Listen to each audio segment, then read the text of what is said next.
Today, on how it's made. Deep cycle batteries. A power trip. Tins. It's a can-do approach on this production line. And optical lenses. Making them is a matter of focus. We bring you a special two-part report.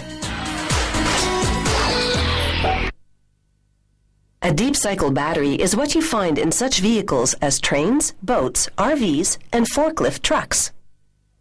Whereas a car battery provides a quick surge of current to start the engine, a deep cycle battery provides a steady amount of current over a long period of time.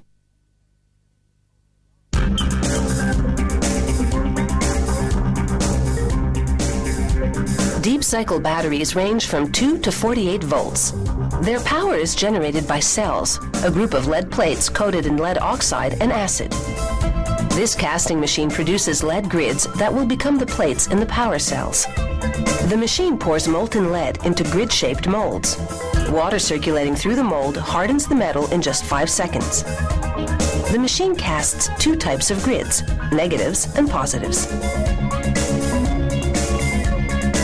The next machine coats the grids with a chemical paste that contains lead oxide and acid. The positives get one paste formulation, the negatives a different one. The grids are now called plates. Workers stack them in cases, alternating positive and negative, then drop them into tanks of sulfuric acid to charge. The lead oxide and acid in the paste store the power. After charging for 24 to 72 hours, depending on the model, the plates go into a machine that washes them 3 times to remove acid residue, which, if left, would corrode the metal. The charging process blackens the plates, which are now called dry charge plates. A machine wraps each positive in glass strand matting, an insulation material similar to fiberglass, then in a plastic envelope. These coverings protect the plates from short circuits. Workers stack the plates again. Positive, negative, positive, negative. This time, though, each stack contains a specific number, from 5 to 33 plates, depending on the battery model. Each stack will become one cell. A cell provides 2 volts of electricity. Each plate has a tab. A robotic machine cleans the tabs with a wire brush and a chemical solution called flux. Then it dips the tabs in molten tin. This tin coating will improve the bond when they solder the tabs together. The robot wipes the tabs on a flux-imbued sponge to clean their surface once again, then drops the cells into a mold containing molten lead. This solders the tabs together, bonding the plates within each cell. The process casts 2 lead posts on the cell's positive side and 2 on its negative side. These posts will connect the cells and build the required voltage.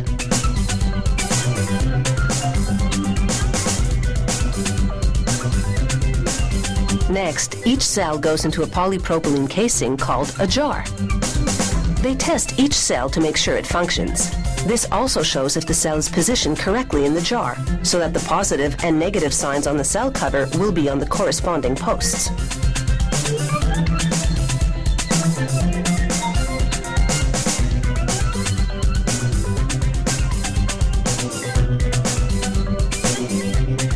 They heat seal the cover and seal the protruding posts with lead.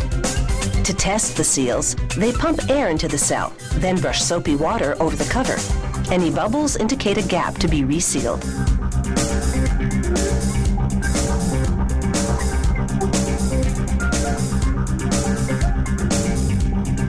In another part of the factory, workers manually mold various small components from molten lead.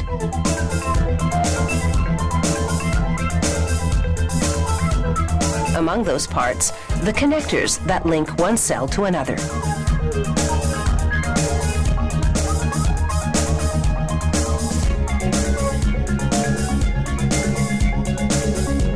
Workers weld them to the posts.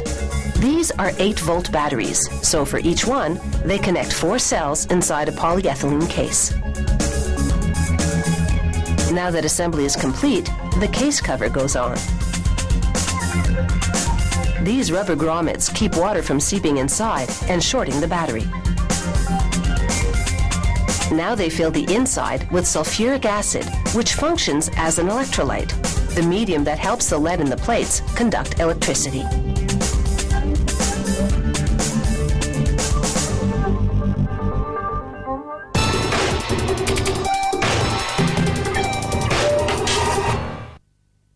The tin can was invented back in the 1800s to preserve and protect. We still rely on this trusty container to keep a range of perishables fresh, everything from food to blood plasma to military supplies. And after all these years of use, the tin can still has an airtight reputation.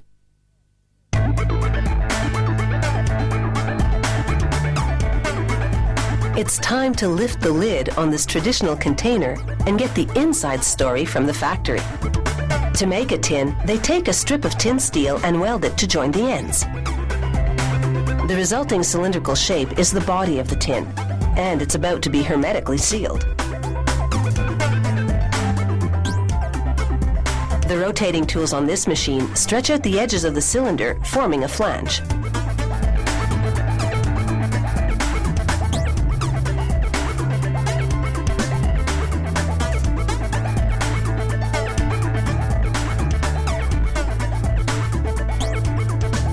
They top off the tins at this station, where a spinning head presses the cylinder into these lids. It simultaneously rolls the flanged edges together to make an airtight seal.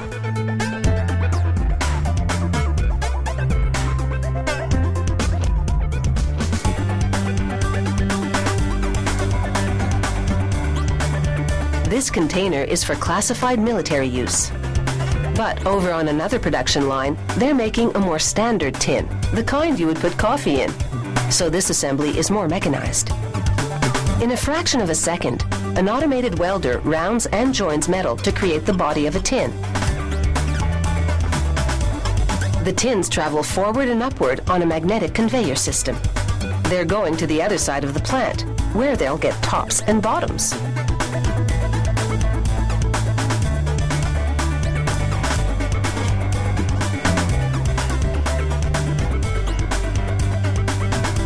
This kind of tin has a reusable slipcover lid and gets some decorative work. Like a big cookie cutter, a punch press cuts out designs that have been pre-printed on metal. At the same time, it pushes the cut design onto a die to form the lid shape.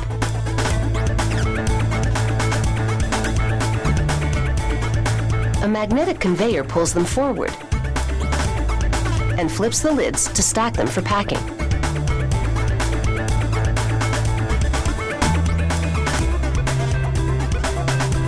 Elsewhere in the plant, they're making cans to go with some other lids. A lineup of circular blades slices through tin sheets. The cut pieces accumulate in stacks.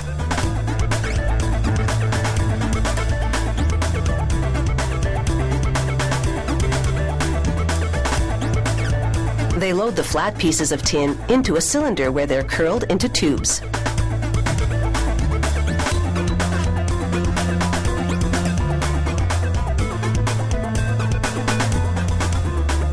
As they exit, robotic arms make seams in the rolled tins and a press applies force to lock them.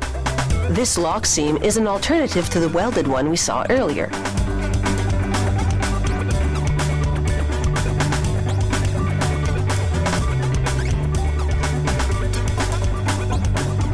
Now another magnetic conveyor pulls the tin tubes forward, and they go for a spin while rollers flange the edges so that the bottoms can be attached.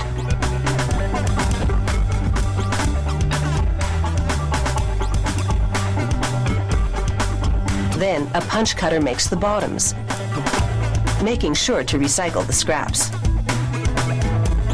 The can bottoms spin out of the punch cutter before landing on the next magnetized conveyor.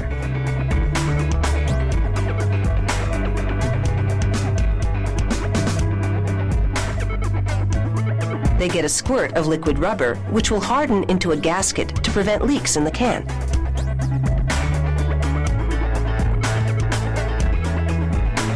A folding machine now locks the bottoms to the tubes as they spin. More than 12,000 cans per hour can be made on this high-speed line. From a blank piece of steel to a very useful container. Whatever their contents, these tins are destined for a full life. That is, until someone decides to empty them.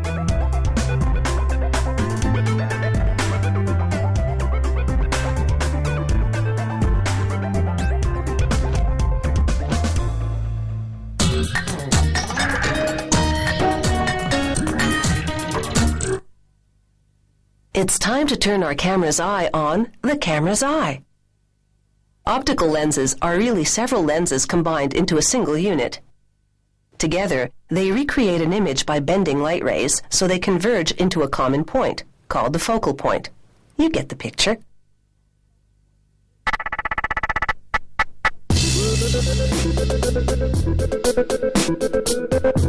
These television lenses start with a very precise design. A diamond blade slices up a block of specially selected optical glass, while coolant prevents the blade from burning it. The slices then go under a diamond drill, which cuts several puck-sized discs from one glass slice. The operator is careful to keep waste to a minimum. Optical glass costs up to $1,000 per kilogram.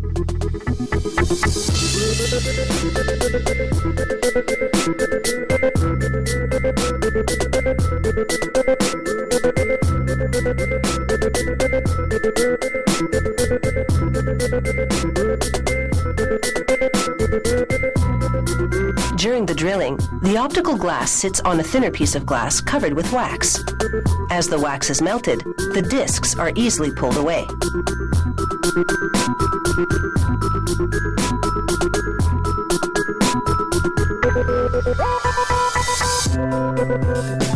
Next, a device spins one of the discs while a wheel overhead sculpts it into a lens.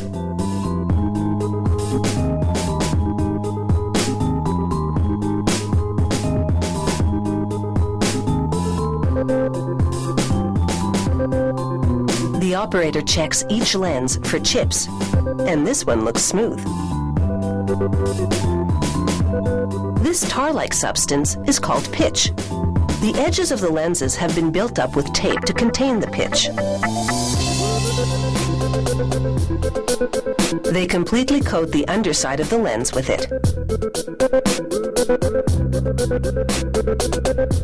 Several pitch-covered lenses are now in a metal shell. A worker picks up a hot aluminum dome called a blocking body. He presses it onto the pitch-covered lenses, and the pitch melts onto it.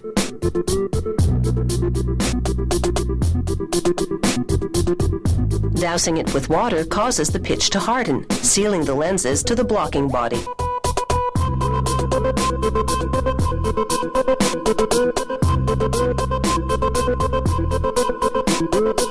The blocking body is now upside down and acting as a holding device as it oscillates on a spinning grinding shell.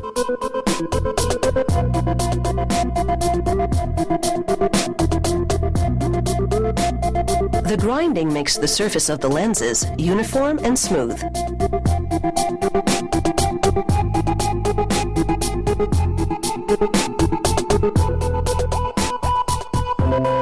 They place a polisher on the lenses.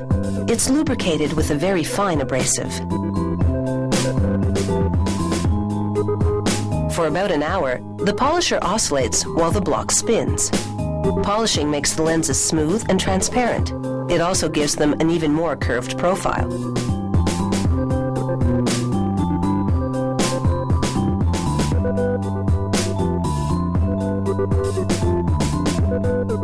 The lenses have been removed from the block, and it's time to cut the diameter down to size.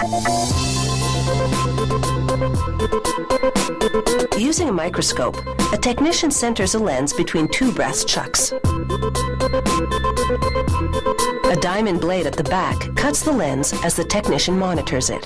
He's making sure the diameter and axis of the lens have a common center.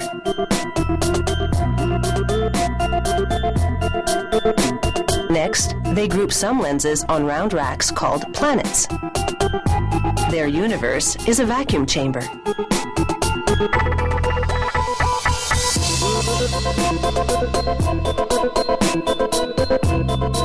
The technician closes the door, and the planets continue their orbit. Inside this vacuum, an electron beam evaporates coating materials. The vapor rises to give the lenses a protective coat. A computer monitors the rate of evaporation and the coating. But there's much more to come. Up next, this process really gets visual as all the pieces of a camera lens come together.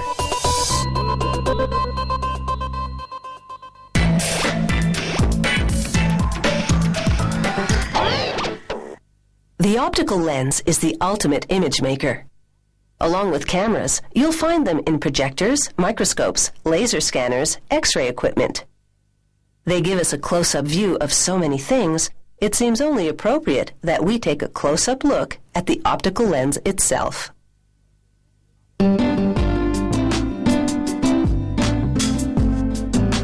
The lenses have just spent 3 hours getting a protective finish. It's time to wipe away any residue and make sure they're perfect.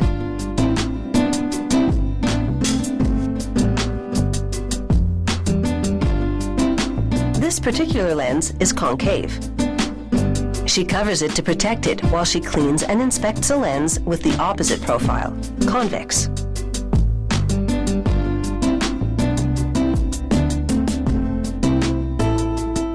Then the convex lens goes to another technician who places it in a holding device. He looks into a microscope and adjusts the position of the lens until it's optically centered.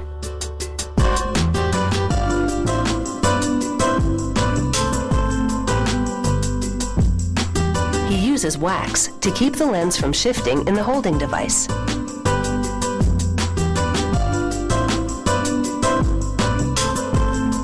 They give the lens another cleaning. Each one must be absolutely spotless before they proceed to the next step. Otherwise, dust particles could become trapped within the optical system and affect image quality. Now that the surface of the convex lens is immaculate, she dabs optical cement onto the center of it.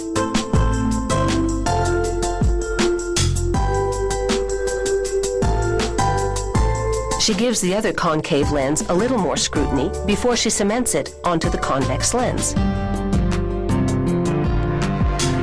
She applies pressure to spread the cement between the two lenses. Cementing them together means they'll be less likely to shift around in the lens barrel.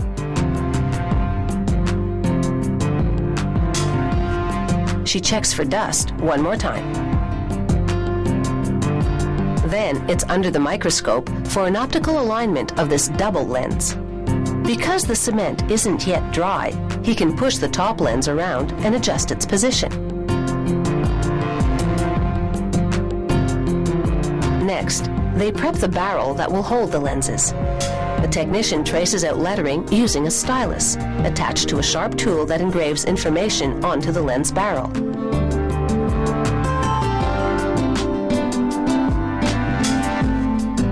It prints technical details that will tell the photographer just what the lens will do. Things like focal length, the f number, and the size of the aperture opening. These reference points allow the user to pull a picture into focus at the desired magnification.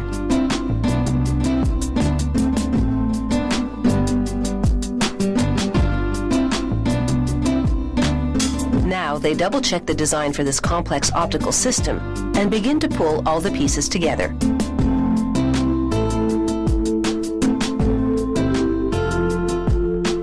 This singlet, or single lens, goes into the metal barrel first. Other lenses with various curvatures and dimensions follow.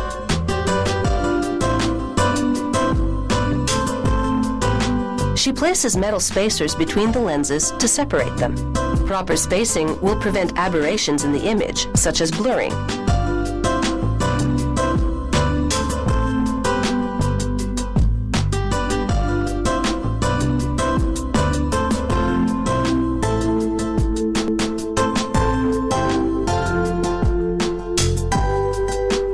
Between installations, she covers the barrel with a piece of lint-free plastic because eliminating dust continues to be a necessity. One fleck could ruin this entire assembly.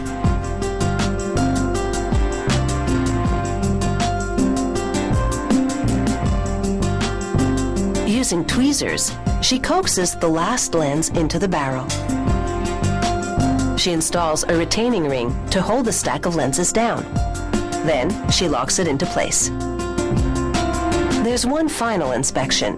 She examines the assembled optical lens from all angles.